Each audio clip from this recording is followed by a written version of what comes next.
Va ora in onda Giallo Radio Club, racconti noir dal passato e dal presente, scritto e condotto da Laura Marinaro.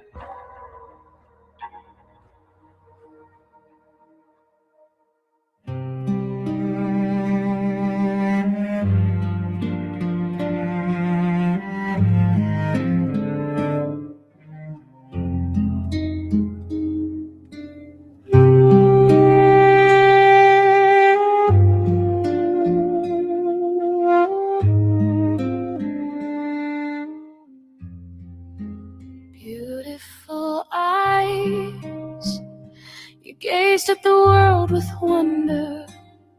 That simple smile of yours, a bit serene, a bit naive.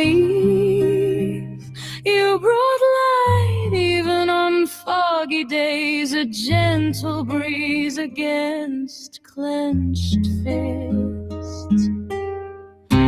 Fragile flower, you fought against the wind. Bentornati a tutti a Giallo Radio Club. Ricordo 02 9294 7222 se volete intervenire e 340 670 9659 WhatsApp. State ascoltando un po' in sottofondo e avete visto, per chi ha la Visual Radio, un video meraviglioso che Luigi Grimaldi, il nostro collega giornalista e youtuber, ha dedicato a Chiara Poggi ieri, 31 marzo, il giorno in cui Chiara avrebbe compiuto 45 anni. Purtroppo la sua vita è stata stroncata in una maniera assurda, è stata massacrata nella sua villetta il 13 agosto del 2007. È vero, tutti ne parlano e voi dite perché Giallo Radio Club ne parla. Io tutte le volte vorrei trattare qualcos'altro e poi dopo mi si impone di parlare di questo che è di fatto ancora un giallo e in questo momento sta attanagliando milioni di persone, per questo che ne parliamo. E oggi abbiamo qui ospiti una carissima collega che abbiamo già avuto tra di noi, Marilena Sottile. Bentornata Marilena. Sì, buon pomeriggio a tutti, buon pomeriggio Laura. E Marilena tra l'altro è una grande osservatrice delle carte e ci aiuterà in un percorso adesso su delle tracce strane che hanno portato poi a delle, avete visto insomma in questi giorni, a delle polemiche, più che polemiche, non so come dire, delle liti, delle assurde in televisione. E sì, perché Garlasco non è solo un giallo che riguarda una tragedia terribile, ma è un evento mediatico continuativo dal marzo del 2025, quando si sono riaperte le indagini nei confronti di Andrea Sempio e ignoti, che non sappiamo ancora chi siano, ed è per questo, cioè per il fatto che è così tanto mediatico. Ma perché è così tanto mediatico? Perché c'è un condannato in via definitiva, Alberto Stasi, in carcere da 10 anni e una nuova indagine che metterebbe praticamente in discussione quelle sentenze, e non è una revisione, è proprio un'altra indagine, quindi è qualcosa davvero di unico nel panorama giudiziario italiano. Da quando io lavoro, quindi moltissimi decenni, non ricordo una cosa del genere, ed è per questo che interessa, perché è un tema a livello, diciamo, globale, che riguarda la giustizia proprio nel nostro paese, riguarda molto e riguarda le indagini, i consulenti, insomma, e tanto altro. In questo panorama mediatico si inserisce una persona che noi conosciamo benissimo, che è un grande professionista, è un medico legale e che abbiamo qui insomma ospitato più volte per parlare degli aspetti più, forse anche recentemente, per parlare degli aspetti più medico-legali della vicenda, che anche questi sono assolutamente controversi. Quindi bentornato Pasquale Bacco. Buon pomeriggio, grazie per l'invito. Pasquale, oggi in realtà ti abbiamo convocato perché ci ha fatto saltare sulla sedia tutti quanti una rivelazione che tu hai fatto in modo molto diretto. Devo dire la verità, è una rivelazione che, diciamo, sulla quale aveva solleticato la curiosità da tempo, da mesi, l'avvocato Lovati, ex avvocato di Andrea Sempio, oggi peraltro candidato sindaco a Vigevano con la lista di Marco Rizzo. E che speriamo insomma di avere presto nostro ospite proprio per parlare un po' di queste elezioni, di questo nuovo ruolo, insomma, lascia la toga, ecco, l'avvocato Lovati dopo aver sganciato un po' di bombe. E fu proprio Lovati a dire: "Ah, forse c'è un pentito, magari c'è un pentito", perché lui ha sempre parlato del sicario, l'organizzazione internazionale, il mandante, il sicario, il pentito, i personaggi in cerca d'autore. Più volte insomma sono stati fatti i nomi, diciamoci la verità,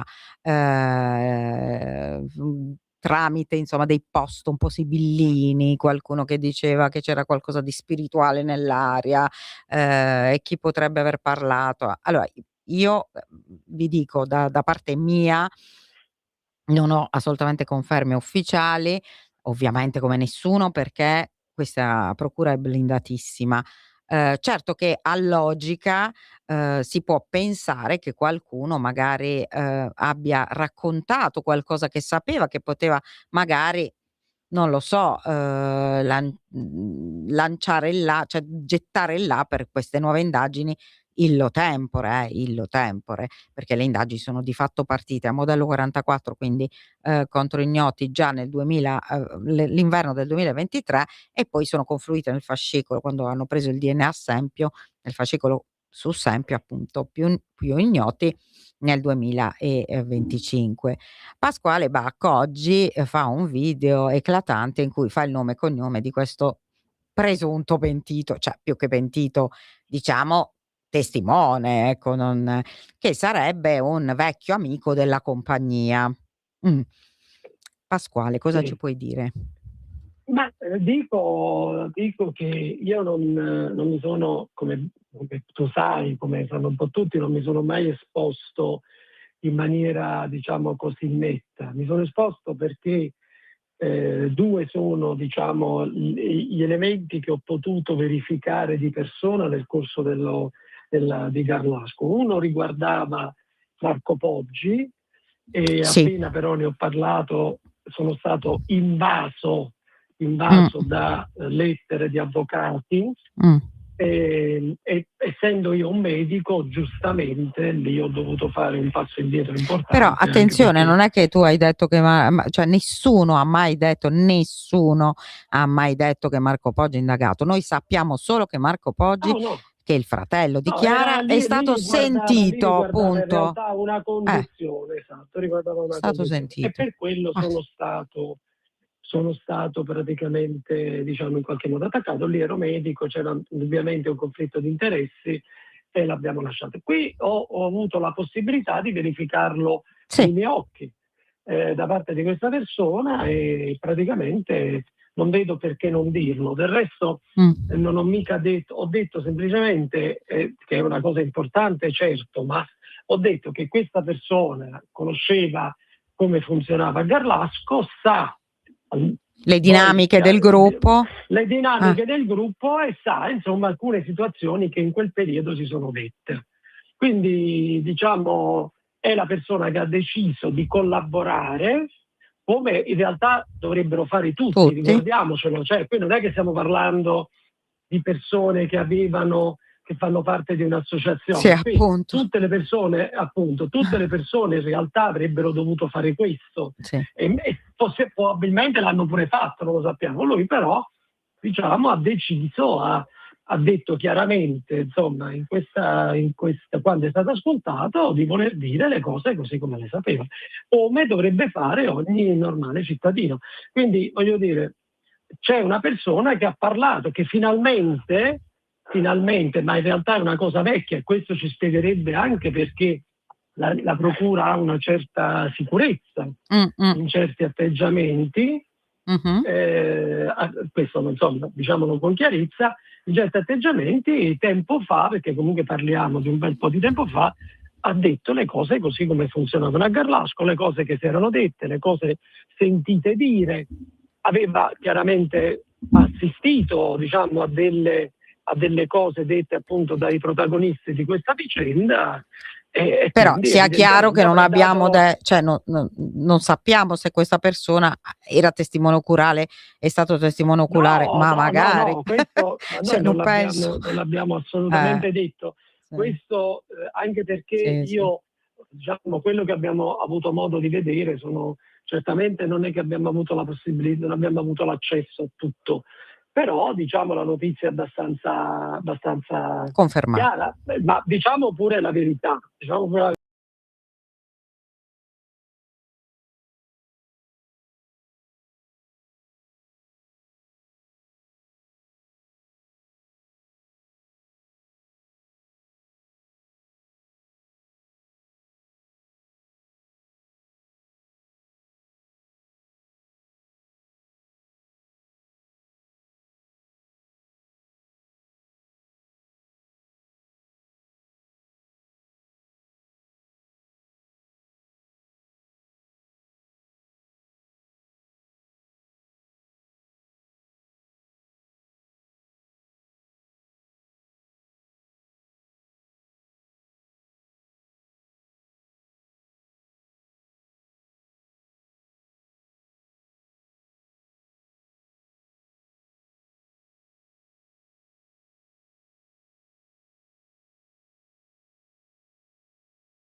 e quindi si va a fondo. Allora si vedono delle altre frasi tipo, che ne so, la nostra vita ideale sarebbe una tribù da 50-60 individui, più femmine che maschi, per ogni maschio ci serve una proporzione di 4 femmine, i maschi vanno a cacciare, le femmine curano la casa aiutate dagli anziani, poi i maschi tornano e suona la tromba, nessuno invecchia da solo, nessuno deve lavorare tutto il giorno. Insomma, è una interpretazione della sessualità che può essere interessante da parte del Ratcis, ma poi tanto altro. Ad esempio, anche quel compito, quel tema che lui Sì, fece quando era alunno, tra virgolette, della collega bravissima Maria Fiore della provincia pavese, che teneva un corso di giornalismo a degli adulti per il comune di Pavia. Lui partecipò a questo corso di giornalismo e il tema era sul delitto di Garlasco. Che strano però poi in questo tema lui, come dice Maria, anzi lo sottolinea Maria, si chiede perché non l'avesse sì. Non fa mai valorizzato, non riferimento fa riferimento al a... fatto che frequentasse la casa, era introverso, dice non stringeva relazioni tipiche di quell'età, 20-25 anni, e vabbè, insomma, tanto altro. Quindi adesso è stata consegnata anche questa. Quindi Sì, consegnata lui... questa, consegnata dal Checco sul PC di Chiara, oltre che di Alberto, ma lì è un'altra storia. Consegnato al RIS di Cagliari, consegnato alla Cattaneo, l'impronta 33, l'incidente probatorio è fatto. Direi che siamo agli sgoccioli, Bacco, vero? No, certamente, dai, siamo agli sgoccioli. E ha detto bene la nostra gratitissima collega. Siamo agli sgoccioli, cioè non è che ci voleva diciamo, la notizia di Biasi Betti per capire che ormai le cose sono in una fase avanzata. Anche il silenzio, che insomma, voglio dire, anche questo silenzio della Procura è chiaramente una manifestazione di solidità e di certezza e di sicurezza.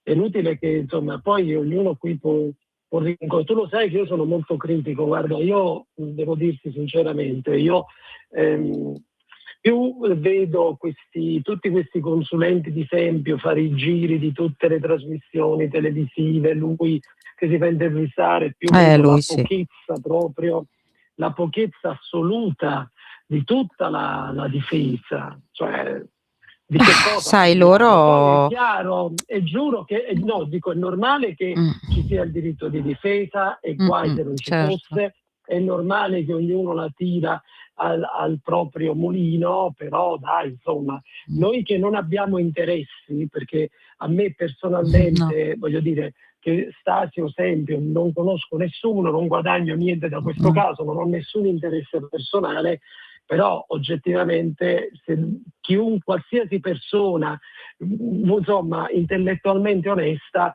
oggi direbbe con chiarezza che questo è un caso nato da un errore e che certamente l'assassino di Chiara Foggi in questo momento è in libertà. Poi è chiaro che è stato fatto tutto nella buona fede, nessuno, o almeno finora, certo è così. Almeno finora, certamente. Non però, sappiamo. Poi che sia Tempio o chi per lui, io questo non lo so, l'importante è che sia individuato. Però ormai il dato è tratto, mi è piaciuta molto questa definizione della dottoressa, perché Alia così. Iacta Est. Sì, Però posso dire che ho un'anticipazione, ancora ho un'anticipazione di ho un'anticipazione di Giallo che è uscita adesso su Facebook, in cui si parla di un frate che avrebbe parlato, quindi siccome non credo che l'abbiate stampato oggi, forse allora la notizia non l'ha data come Bacco, allora mi sa, No, ma tra l'altro ma io non ho mi detto, sa che l'avete data prima voi, allora, no, ma guarda che, allora, ripeto, il primo ad accendere i fari è stato Lovati, non dimentichiamolo. È vero, lui non ha fatto nome, ma ha fatto capire chiaramente. Poi si è vista questa cosa, girava un po' nel web, certo, poi in televisione no. Ecco perché Poi ti libero, Pasquale, perché non ti vogliamo tediare con la storia della porta, io e Marilena, però se vuoi rimanere No, vi tutta prego, l'ora io noi perché quella della considerando porta. anche i precedenti di quella porta, Sì, vi prego, sì, guardate. ecco. Ma no, volevo dirti, ecco, perché c'è quest'altro, diciamo, aspetto molto interessante di questo caso, ovvero la differenza di comunicazione tra il mainstream cosiddetto, che è la televisione, in particolare questi programmi di infotainment che ogni giorno ripropongono il caso, e con dibattiti accesi, più che accesi direi, tra le parti in onda, e poi il web che invece ha una comunicazione più diciamo puntuale sulle carte, sugli atti, ci si fanno domande, ci si danno risposte attraverso esperti come te, come tanti altri. E magari qualche volta, siccome poi girano delle indiscrezioni, perché magari nel web dovete sapere che non sono tutti terrapiattisti, casalinghe di Voghera, come alcuni del mainstream definiscono il web, ma nel web ci sono anche avvocati, magistrati, ehm, Certo. anche poliziotti, anche persone vicine magari alle fonti, e quindi nonché giornalisti, perché ci sono anch'io, quindi ehm, e quindi cosa vuol dire? Che anche queste persone possono venire a conoscenza di informazioni e magari lanciare lì degli input.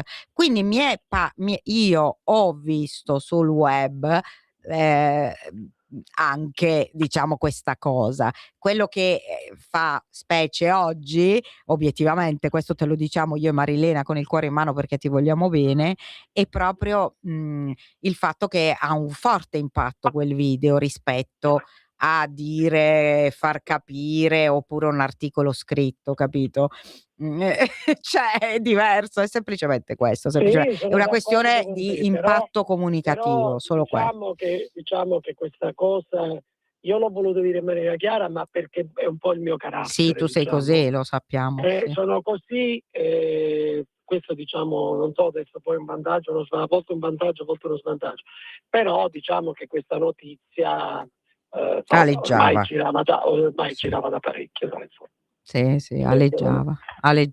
Certo, sarebbe interessante, poi Eh, purtroppo vi devo salutare, sì. sapere se anche questo è uno dei motivi per cui la Taccia non difenderà Sempio. Questo infatti sarebbe... Perché la Taccia non difenderà sempre? Lo sta difendendo.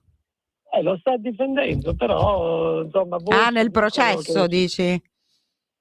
probabilmente dovrebbe avere un ruolo diverso la Taccia. Quindi Ma questa è un'opinione o una Non lo so, notizia? perché lui ha già fatto un video sulla Taccia, questo. Io l'ho già fatto, ho detto che insomma gira questa voce, questa è un'altra voce, però Ecco, vedi, questa è una bomba che ci la lanci Taccia adesso. probabilmente potrebbe essere depositaria di alcune informazioni importanti. Probabilmente insomma la procura gli chiederà di avere un ruolo diverso. Ecco, questo potrebbe, cioè potrebbe la procura, certo. Io nel mio articolo, che comunque vi invito comunque a leggere domani, perché esce domani in edicola, ho semplicemente fatto riferimento a una sua intervista, quindi pubblica, assolutamente pubblica, in cui lei disse che quel giorno, il 13 agosto, lei ricordava che stava sul divano a leggere, e quando ricevette la telefonata del Biasi, che allora appunto era il suo fidanzato, alle 2, disse alle lei, 14:30. più o meno 14:30, in cui le annunciava che era successo quello che era successo. E questo è molto strano, dico, perché i genitori vengono avvertiti in Trentino, a Falses, alle 15:30. Però vabbè, poi vedremo, insomma, vedremo. Sono Io purtroppo vi devo incroci di lasciare, ti dati che facciamo ringrazio. senza accusare nessuno. No, ma ci Anzi, mancherebbe altro. Non è il anzi, nostro compito, sarà la procura a decidere, la procura anzi. meglio. Saranno i giudici a fare il loro Assolutamente. lavoro. Poi Angela Vi Taccia ring- è una donna veramente molto gradevole, simpatica, carina, e le piace il mio cane, quindi posso dirlo perché mi ha fatto...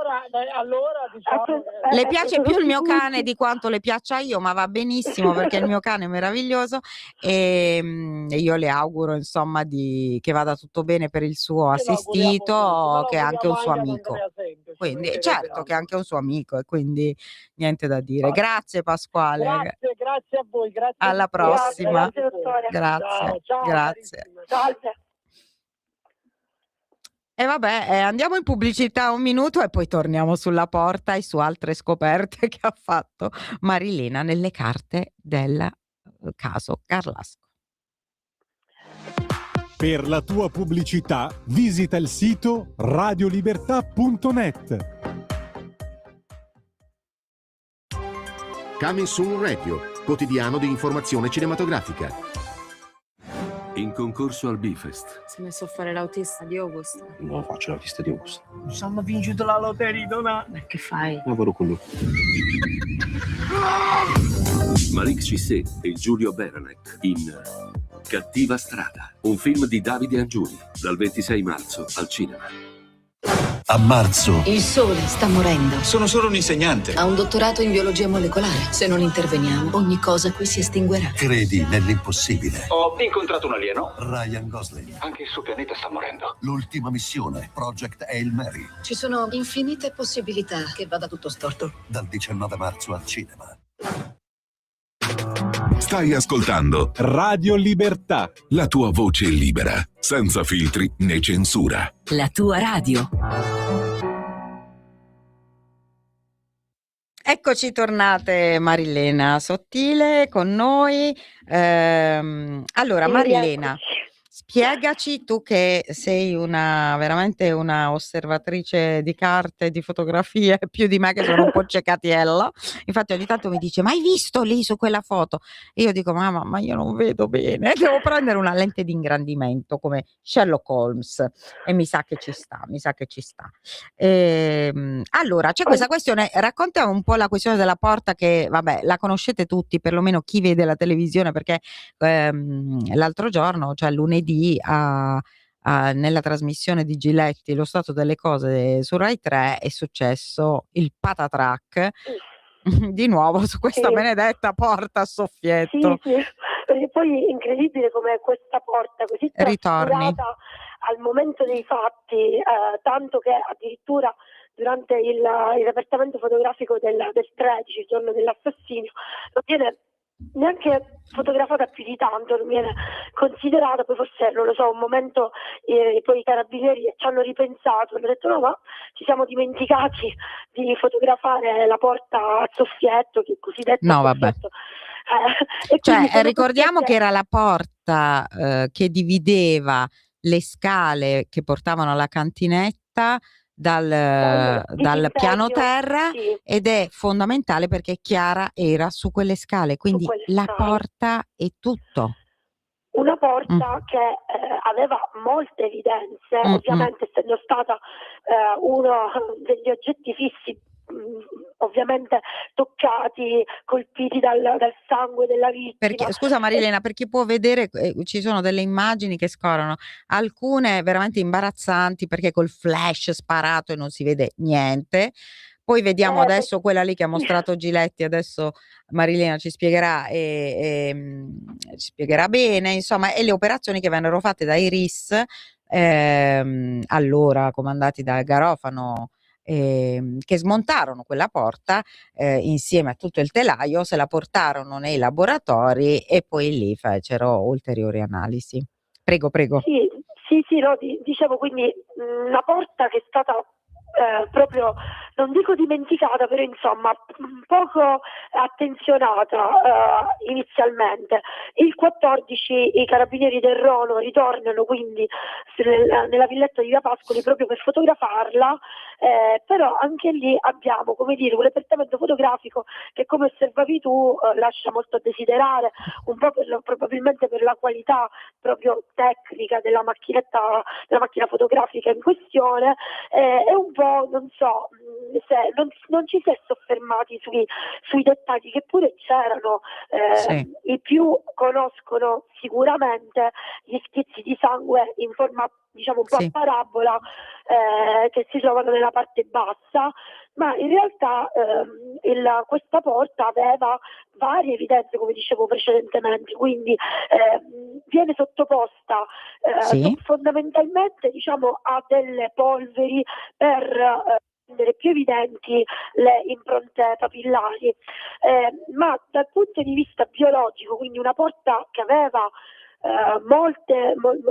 già anche a vederla si Sì, tipo notano, di sudore, tipo di sporco, non necessariamente sì, diciamo aveva, sangue. comunque ci sarebbe stato, Mm. ecco, se non altro Eh, da accertarsi. sì. Poi non possiamo dire da una foto di che cosa si trattasse, però sta di fatto che comunque questa porta, che ricordiamo viene asportata il 5 settembre del 2007, quindi a distanza, insomma, di più di 15 giorni dall'omicidio, in realtà viene fatto solo un campionamento biologico a livello del pomello della Sì. porta stessa. Questo E campionamento, attenzione, non c'è la traccia di Stasi, perché diciamolo questo.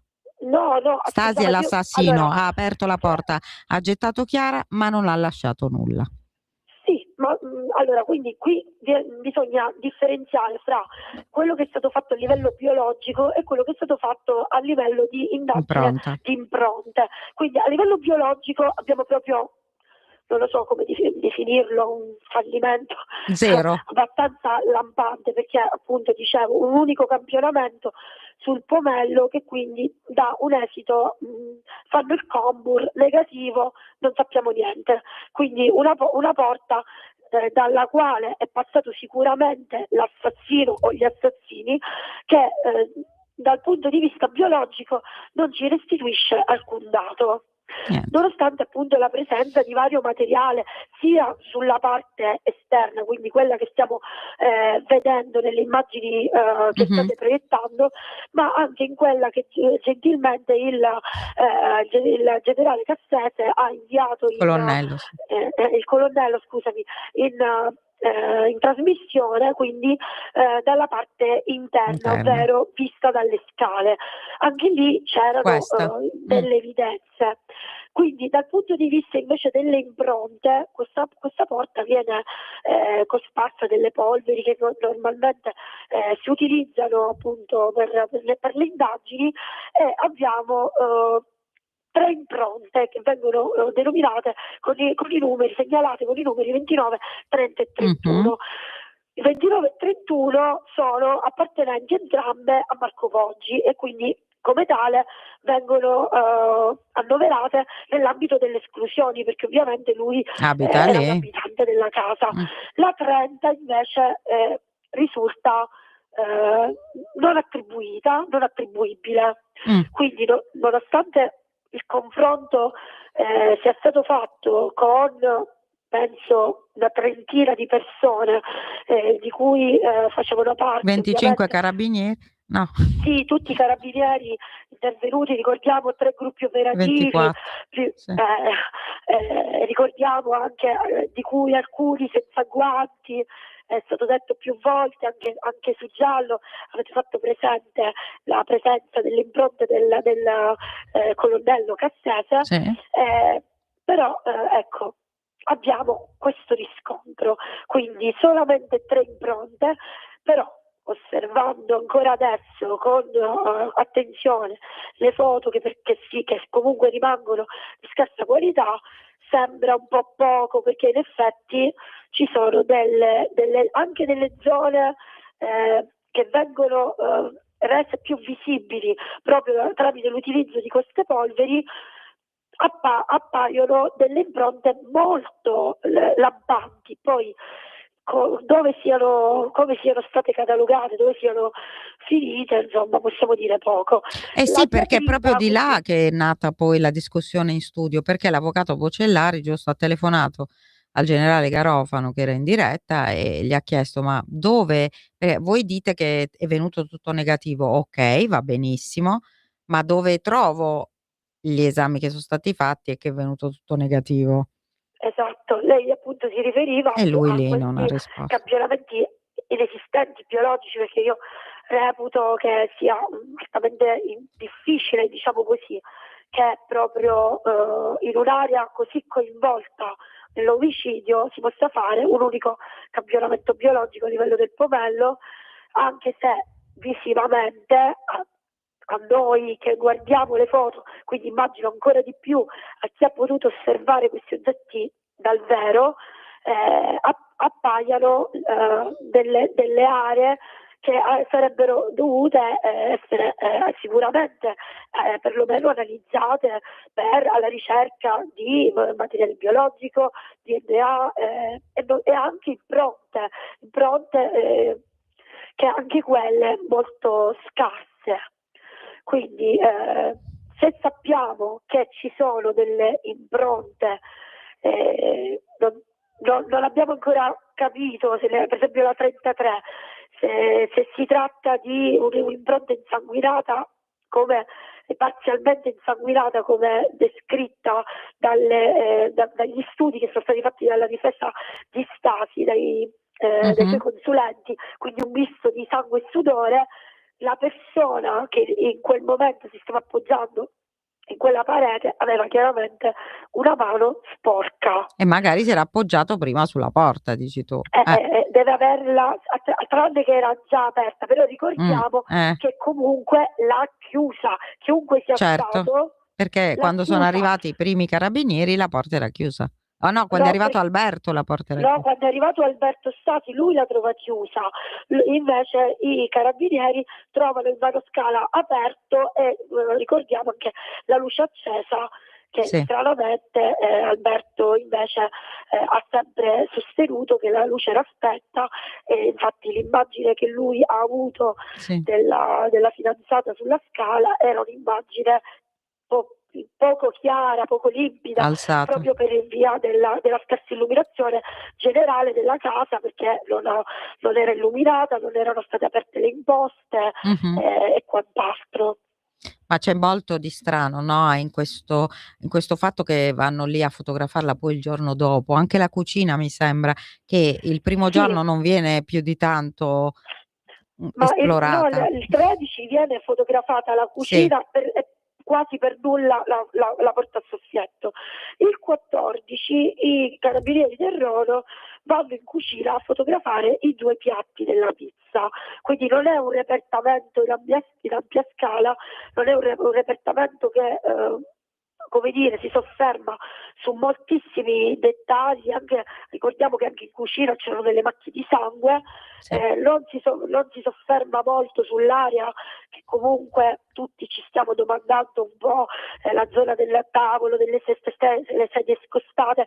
Invece non abbiamo nessuna fotografia molto dettagliata di quella zona, a parte una foto diciamo un po' ambientale, ecco. Il 14 abbiamo quindi in cucina il Rono va a fotografare i piatti della pizza, che sappiamo essere di proprietà di Stasi, perché Rita Preda da subito non li riconosce come propri, e poi la porta a soffietto, oltre un numero di scarpe probabilmente degli stessi carabinieri del Rono. Ecco, veniamo anche qui c'è un Busilli, qui c'è un giallo obiettivamente, perché io mi arrovello su questa cosa, ma non solo io, i carabinieri anche di Milano Moscova dal 2018 che si arrovellano su questa cosa. Cioè c'è un maresciallo del Rono, che un ex maresciallo ormai in pensione, che consegna per le comparazioni delle scarpe che non sono quelle che aveva quel giorno, e i carabinieri possono dirlo perché hanno le foto di lui quel giorno che aveva un altro paio di scarpe. Perché? Che idea ti sei fatta di questo? Perché lui consegna delle altre scarpe? Così, perché vuole consegnare un paio qualsiasi di scarpe, perché quelle altre le aveva già buttate che non gli piacevano più? Allora, non lo so perché. Proprio a voler essere ben pensanti, una superficialità, diciamo, magari ha preso pensava di aver indossato quelle e invece quelle prime che trovava davanti, a voler essere, come dire, in questo caso cioè, ci arrovelliamo tutti da mesi sulle cose fatte con superficialità per non essere, come dire, poi arrivare a un punto in cui si inizia anche a sospettare che ci possa essere troppa superficialità, insomma.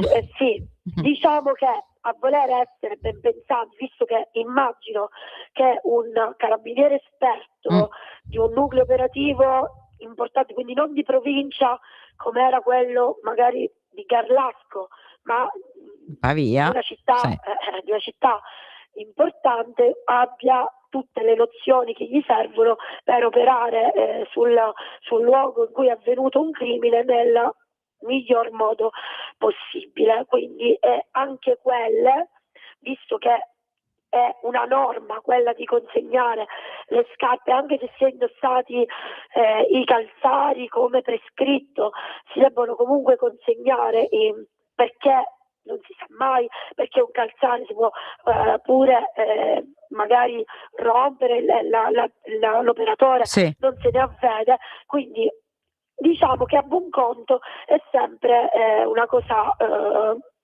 corretta farlo, e appunto sicuramente ne sono tutti al corrente sul perché lui abbia consegnato un paio di scarpe che non è quello indossato. Possiamo pensare a superficialità o possiamo pensare a una consapevolezza di errore. Sì, cioè lui sapeva che si era sporcato perché non aveva i calzari e dice vabbè dai, non glieli do perché sennò che figura faccio. Magari c'avevano pure i pallini, quelle scarpe. C'avevano i pallini? Nessuno gliel'ha chiesto. C'avevano i pallini, Marilena? Come? Dico, la sua era pallini di quelle che non ha consegnato? No, non era pallini, però sicuramente, come dire, ci sono state delle scorrettezze che poi si sommano, ovviamente, soprattutto se andiamo poi, cioè se non fosse stato processato e condannato una persona, potremmo solamente riferirci a un comportamento superficiale sul posto di lavoro che tanti noi, indipendentemente dalla professione, facciamo, però chiaramente qui ci sono alcune professioni dove l'errore non può avere margine e chiaramente questa è una di quelle, soprattutto se pensiamo che alla luce di tutti questi errori che stiamo contando, ormai penso che siamo arrivati a una novantina, attualmente c'è ancora in prigione una persona, io lo reputo profondamente sbagliato a priori, cioè dico ancora non abbiamo nessuna certezza su dove poi arriveranno le nuove indagini. Quello che è certo è che le prime indagini sono state svolte, sono state compiute con una assoluta mancanza di professionalità. E oggi si fa un po' uno scaricabarile, perché anche il generale, per dire, dice sì vabbè, può essere vero quello che dite, però effettivamente non l'ho fatto io personalmente quell'accertamento, l'ha fatto l'attuale colonnello Marino dei RIS, che allora era capitano. Oppure quello del computer, ricordiamoci che questo è uno degli errori principali, aver cancellato l'alibi di Stasi per anni, perché poi Stasi l'omicidio del 2007 e lui solo nel 2009 il giudice ha disposto la perizia che ha stabilito che effettivamente stava lavorando alla tesi, quindi aveva l'alibi dalle 9:36 alle 12:20, per cui quello lì è stato un errore madornale. E lui dice, Cassese dice no, è stato Garofano a dire vabbè, ma sai, magari quelli che ci hanno messo le mani per primi a quel computer avevano la terza media, però cioè, non si mettono proprio le mani su un computer sequestrato, o no? Cioè, il punto è quello, che non dovevano proprio metterle, oppure dovevano scrivere si procede a fare la copia forense da consegnare poi ai RIS. No, cioè penso che si faccia così. Tu hai più volte sottolineato come per esempio ci sia anche un problema di verbali, dei sigilli, quindi già diciamo che tutto quello che porta al prelievo di quel computer e alla successiva analisi senza che ci sia già stato un'autorizzazione a monte da parte del PM, diciamo che già è una condotta che è un po' poco chiara, ecco. Poi in più, la risposta del generale non lo so, non mi sento neanche di commentarla, Sì. perché come dire, chi è in una posizione di responsabilità, che sia in qualsiasi ruolo, non dico solo nelle armi, ma dico in generale, sa che se tu hai la responsabilità dei tuoi sottoposti, e i tuoi sottoposti sbagliano, sbagli pure tu. Certo, tu ne rispondi. Certo. Poi nel caso specifico del computer è stato il gruppo dei carabinieri di Vigevano, che i primi che ci mettono le mani e quant'altro. Però ecco, chi è in una posizione di direzione, diciamo di essere la guida di questi altre persone, cioè devi assicurarti chiaramente che chi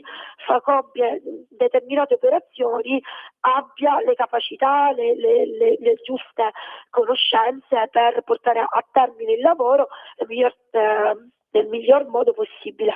E in ogni caso non si può dire ok, io sì, dirigevo quel reparto, però non mi compete la responsabilità perché ci ha messo le mani un altro. Cioè un atteggiamento che comunque non è neanche professionale, giusto?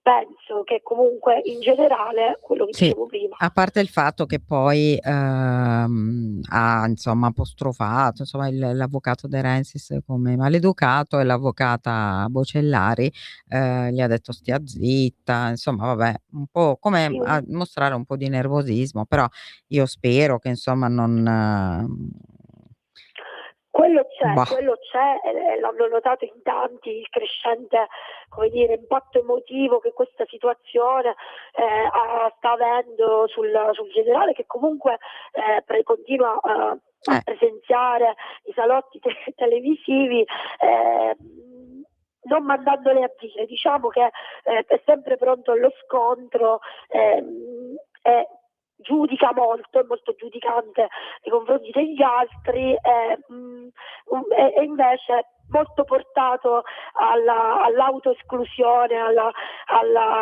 all'auto, cioè mi giustifico da me se ho fatto degli errori, non lo so, vedremo come questa cosa più avanti verrà vista. Sì, anche perché non dimentichiamo che il generale era consulente di Sempio, attenzione, poi è uscito dalla difesa. Lovati mi ha spiegato appunto che è uscito perché per la storia della 33 lui avrebbe voluto chiedere di inserire la 33 nell'incidente probatorio, loro non erano d'accordo, lui si imponeva, così ha detto l'avvocato Lovati, e quindi a un certo punto c'è stata una rottura con Lovati e Taccia, e quindi è uscito quel giorno, il giorno proprio delle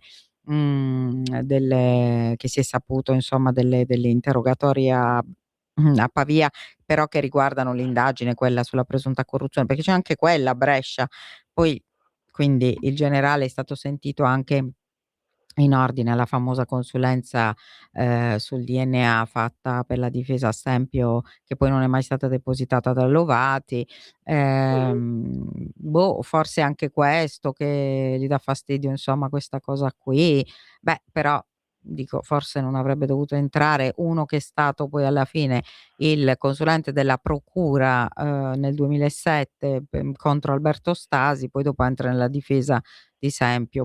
Forse sì, in effetti era, come dire, proprio un errore a monte, un conflitto di interesse, se vogliamo dirlo, perché chiaramente vai a difendere il tuo lavoro precedente, soprattutto visto che si discute da parecchio, e sappiamo adesso quanti limiti abbiano avuto quelle indagini.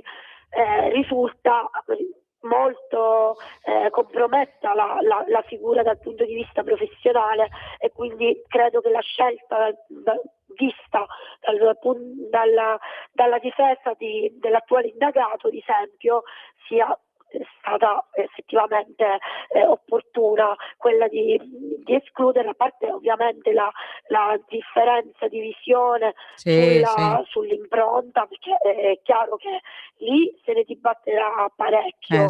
È uno dei cardini comunque che fa sì di avere la persona nella casa, quindi di immaginarci questo ragazzo lì, e quindi è un argomento da non sottovalutare. Chiaramente la difesa, di esempio, è anche l'avvocato Lovati, che ricordiamo che nonostante magari i suoi modi un po', come dire, alternativi, però è sicuramente stato all'altezza, se non altro, di evitare grandi controlli anzitempo. È riuscito ad evitare la presentazione quando è stato convocato per un errore di forma, ha evitato la consegna delle scarpe, e di questo sappiamo dall'intercettazione che esempio gli è stato grato, che effettivamente è proprio perché si ricollega adesso a tutte quelle anche notizie che stanno sulla scarpa, che la famosa impronta a pallini, che sarebbe appunto 44 e non 42, come si è sempre detto. Insomma, queste indiscrezioni della sono Cattaneo, indiscrezioni, diciamolo che sono ancora indiscrezioni. Non abbiamo nulla di confermato. Questa procura è blindata come mai prima, e quindi abbiamo però sembra che le indagini siano state fatte su alcuni argomenti chiave. Non dimentichiamoci che questa fantomatica scarpa che sarebbe appartenuta ad Alberto Stati, mai trovata, mai acquistata, mai comprovata, sta fondamentale, fa parte delle motivazioni per cui questo ragazzo è stato incarcerato. Quindi vedremo cosa uscirà alla fine da tutte le indagini, e anche la posizione che chi ha svolto le indagini nel 2007 assumerà, cioè cosa gli verrà eventualmente. È vero che è passato parecchio tempo. Forse niente, nel senso che forse è tutto prescritto, non sappiamo. Purtroppo mi sa che è tutto prescritto, e quindi in ogni caso non si andrà di fronte a nulla. Certo che comunque cambierà tutto.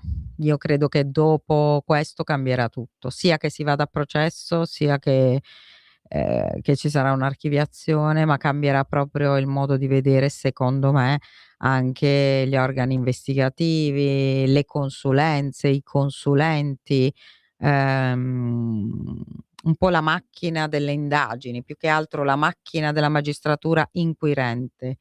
Poi quella giudicante vedremo, insomma, quando quello si vede dopo. Sicuramente adesso non è ovviamente non fa parte dell'argomento Garlasco, però per esempio notizia recentissima di oggi, che comunque anche Erba stanno un po' rivedendo. No, beh, lì ci ho parlato io oggi, è l'ex magistrato Tarfusser, che ai tempi del 2024 aveva presentato la richiesta di revisione a Brescia, che poi è stata però non si è più discussa questa revisione, e che torna alla carica perché dice assolutamente, però lui dice non è nell'onda Garlasco, cioè proprio perché dobbiamo andare a rivedere un po' come cavolo le hanno fatte ste indagini, anche quelle. Beh, adesso non è che tutte le indagini sono sbagliate, però mi raccomando, cioè io vorrei che la gente non pensasse che perché tante indagini invece sono fatte bene, e in carcere c'è chi deve stare, quindi non è che sono tutte. No, assolutamente non è questo. Queste sicuramente erano dibattute anche all'epoca e anche nel momento della sentenza, perché comunque ci sono poi delle questioni procedurali, magari ne parleremo un'altra volta, del motivo per cui si ritengono poi alla fine concordanti questi indizi che da soli però non pesavano. Invece in realtà gli indizi che devono portare a una condanna devono essere tutti pesanti e concordanti, non degli indizi stupidi che concordano insieme, no, devono essere ognuno importante, però vabbè, questa è un'altra questione. Che concordano, sì. perché la visione Sì. è, come dire, a tunnel, come tante volte è stato detto, no? Sì, lì che sì. concordano soltanto perché Certo. c'è una forma quasi di pregiudizio, come dire. Sì, è proprio un Questo è pregiudizio. grave, questo è gravissimo. Grave, infatti. Grazie Marilena, grazie tantissimo delle tue osservazioni, poi insomma torneremo presto con altre puntuali osservazioni che ha fatto Marilena magari su YouTube. Seguiteci, grazie a tutti e a giovedì, a mercoledì prossimo. Grazie. Avete ascoltato Giallo Radio Club.